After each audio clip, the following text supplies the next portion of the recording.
इयत्ता 6वीच्या सर्व प्रिय विद्यार्थ्यांनो, तुमच्या सर्वांचं या व्हिडिओ सेशनमध्ये स्वागत आहे।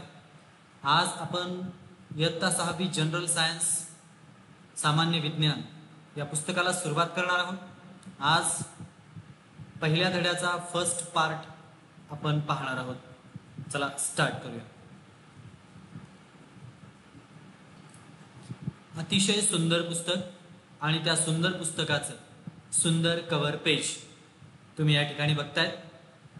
हा सर्व भाग आपल्या पर्यावरणाचा आहे। पर्यावरण कशा पद्धतीने सुंदरतेने नटलंय, वृक्ष वेली आणि सर्वच गोष्टी किती गरजेच्या असतात हे आपल्याला या चित्रातून कळतंय। आपण सर्वच धड्यांचे व्हिडिओ सेशन बनवणार आहोत, ते तुमच्यापर्यंत पोहोचवणार आहोत। आज lesson number 1 natural resources air water and land या लेसनला आपण सुरुवात करतोय। या लेसनला आपण 2 ते 3 व्हिडिओ पार्ट्स मध्ये तयार करण्याचा प्रयत्न करणार आहोत।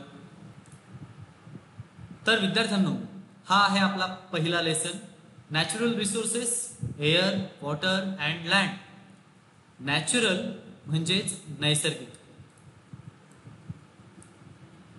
रिसोर्सेस म्हणजे संसाधन, त्यानंतर आहे एअर वॉटर आणि लँड। एअर म्हणजे हवा, वॉटर म्हणजे पाणी आणि लँड म्हणजे जमीन। आपण ऑब्झर्व करून काही प्रश्नांची उत्तरं शोधणार आहोत। निरीक्षणानं खाली दिलेल्या 7 प्रश्नांची उत्तरं आपल्याला शोधायची आहे। तर त्याआधी आपण एकदा या चित्राचं निरीक्षण व्यवस्थित करूया। या चित्रामध्ये पृथ्वीची आवरणं दिलेली आहेत, म्हणजेच spheres of the earth. Spheres of the earth आपल्याला दिली आहे। ॲटमॉस्फियर, हायड्रोस्फियर आणि लिथोस्फियर। लिथोस्फियर म्हणजे शिलावरण, हायड्रोस्फियर म्हणजे जलावरण आणि ॲटमॉस्फियर म्हणजे वातावरण। तर आता आपण बघूया पहिला प्रश्न, where do we see the birds? पक्षी या चित्रात आपल्याला कुठे दिसत आहेत? पक्षी कुठे दिसत आहेत? आय थिंक कुठे दिसत आहेत? ॲटमॉस्फियर मध्ये, वातावरणामध्ये। Where is the cow grazing? गाय कुठे चरते? लिथोस्फियर म्हणजेच शिलावरण, जमिनीचा खडकाळ भाग। Locate the trees and the road? झाडं कुठे आहेत आणि रोड कुठे आहे? तर हे सर्व काही कुठे असेल? लिथोस्फियर वरती आहे। त्यानंतर where does the river come from? How does it flow? नदी तिचा उगम कुठून होतोय, कुठून सुरुवात होते आणि ती कशी वाहत चालली? तर या प्रश्नाचं उत्तर तुम्ही तुमच्या मनाशी दिलं असेल। नदीचा उगम हा उंच डोंगराच्या माथ्यावरती पर्वतांमध्ये होतो आणि त्यानंतर ती कमी भागाकडे, पृथ्वीपेक्षा त्या पर्वताच्या उंचीपेक्षा जो कमी भाग आहे, दरीचा भाग आहे, खोल भाग आहे, उताराचा भाग आहे, अशा दिशेने नदीचा प्रवाह हा वाहत चाललेला असतो। नदी उंचाकडे कधीच वाहत जाताना तुम्ही पाहिली आहे का? तर नाही। मग नदी कुठे लोकेट होईल? तर हा स्फिअर असेल हायड्रोस्फिअर। त्यानंतर नेक्स्ट आपला क्वेश्चन आहे 5वा, वेअर इज द एरोप्लेन? विमान कुठे दिसतंय बरं तुम्हाला? हायड्रोस्फिअर मध्ये आहे का ते? लिथोस्फिअर मध्ये आहे का ते? नाही। तर मग ते कुठे आहे? ॲटमॉस्फिअर म्हणजे वातावरणामध्ये आहे। त्यानंतर next question, where are the fish seen? आपल्याला मासे कुठे दिसत आहेत? ॲटमॉस्फिअर मध्ये तर नक्कीच नाही, मग लिथोस्फिअर मध्ये पण नाही, हायड्रोस्फिअर मध्ये। आणि लास्ट क्वेश्चन आहे, on what is the sail boat floating?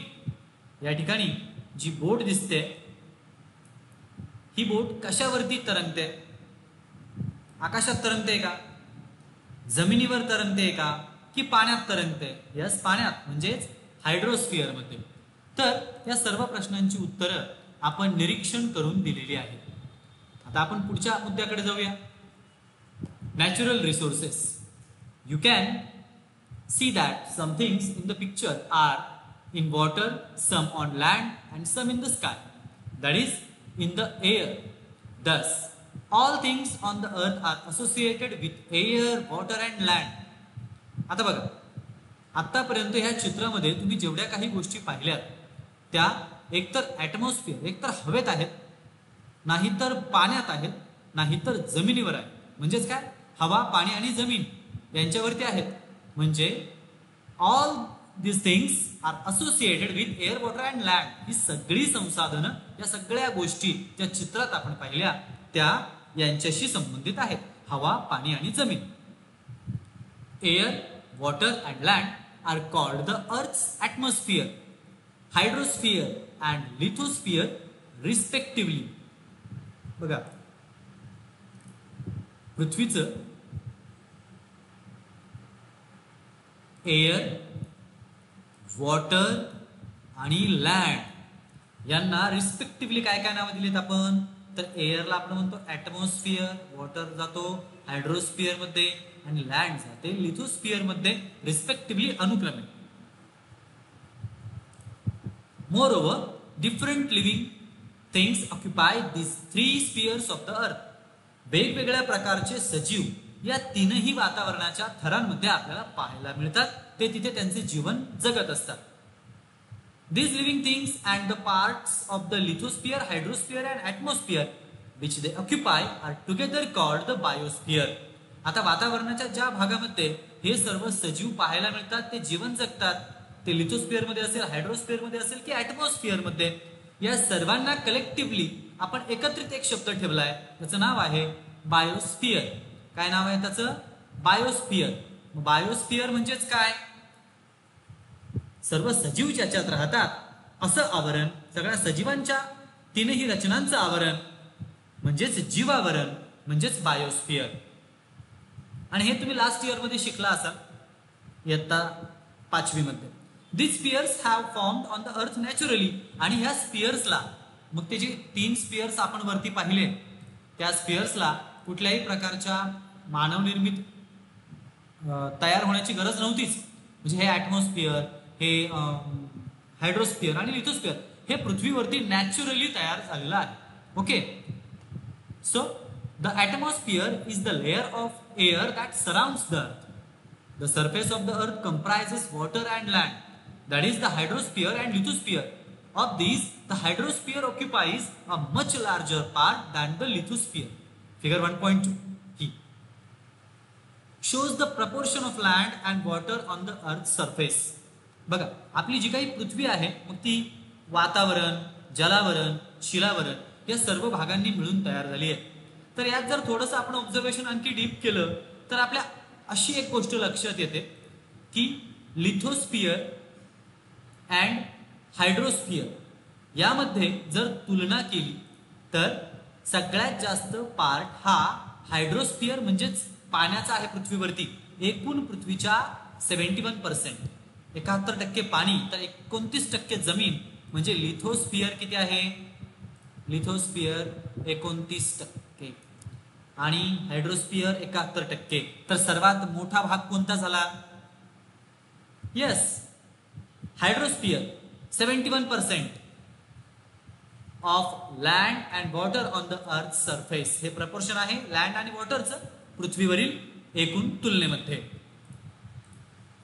We also look upon these natural components in solid, liquid and gaseous forms as resources. आता याच सर्व संसाधनांकडे स्थायू, जल आणि वायू असं म्हणून या रूपांतील नैसर्गिक घटक म्हणून आपण त्या संसाधनांकडे बघत असतो. In other words, we use them to fulfil our requirements. Let us now study all these 3 components in detail. बघा, या सर्व कंपोनेंट्सकडे, संसाधनांकडे आपण आपल्या गरजा पूर्ण करण्यासाठी सुद्धा बघत असतो. हे सर्व संसाधनं आपल्या वेगवेगळ्या गरजा पूर्ण करत असतात आणि मग म्हणूनच या प्रत्येक संसाधनाचं आपल्याला डिटेल स्टडी करणं आवश्यक आहे. आणि ह्या लेसन मध्ये आपण ॲटमॉस्फिअर, हायड्रोस्फिअर आणि लिथोस्फिअर यातले जे कंपोनेंट्स आहेत त्या कंपोनेंट्सचा म्हणजे सॉलिड, लिक्विड, गॅशियस या रिसोर्सेसचा डीप स्टडी करणार आहोत. तर पुढच्या नेक्स्ट व्हिडिओ सेशन मध्ये आपण एअर या कंपोनेंटची माहिती आणि त्याबद्दलचं सर्व सविस्तर डिटेल स्टडी करणार आहोत. आजच्या ह्या व्हिडिओ सेशनला आपण इथेच थांबवतोय.